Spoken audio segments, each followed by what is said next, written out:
So can you see the different layers here? You've got these quite sort of fine-grained, the ooidal layers here.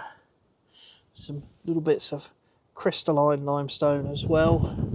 Just little crystals glinting in the sun here and there.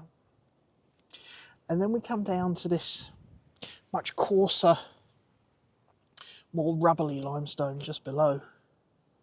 And that would suggest a change in environment. Typically the rubbly limestone contains a lot more shells. You see a little bit of, potentially a little bit of cross bedding there as well, suggesting some flow. Perhaps the rubbly limestone's a slightly higher energy environment, and perhaps a river channel or a channel, sorry, not a river channel, what am I on about? Perhaps a channel in the sea that would receive more flow, and therefore the grains are slightly coarser. Still getting quite large shells, look, can you see that one? And some casts there as well, where the shells disappeared. Not quite sure what this feature is here. Maybe that's an upside down shell at the base there, and it's quite coarse and blocky, whereas this is very fine and would suggest that it's been laid down perhaps as at a much slower time in a much lower energy environment. A little bit more coarse grained there, and then back into the finer stuff above. Shows you that the environment here was dynamic.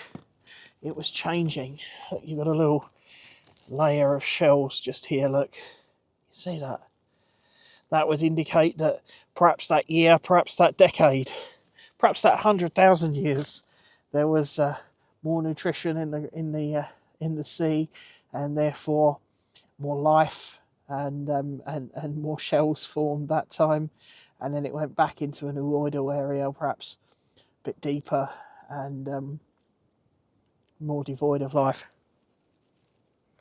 So what is an ooid? Well, an ooid is generally a little ball of limestone. Ooidal limestone, you can see these tiny little grains, and what they are is just detritus at the bottom of the sea that's rolled around in the mud that's around there, and just picked it up. It's like rolling a snowball, really. You start off with a tiny little snowball, and then you end up, you roll it around in the snow and it picks up more snow. Well, what happens with the ooidal limestone is you start off with a tiny little fragment, perhaps a piece of shell or something like that, and then it rolls around in the mud at the base of the sea, and then becomes bigger and bigger until you get these little balls. And ooidal limestones can be sought after in architecture. Portland stone is an ooidal limestone, not this ooidal limestone, but Portland stone is ooidal, and as a result, it's dimension stone. It can be cut in any dimension, and without going against the grain, because there is no specific grain to it. This limestone's very well layered, so there is a grain to it, but it is nonetheless absolutely magnificent. Look, if I zoom in here, you can see all of the little ooidal balls there. Look, can you see them all? Absolutely magnificent. I love this rock. It's superb. I shall be taking a couple of these little samples home with me, I think, just from out of the car park here as well. It's a magnificent location.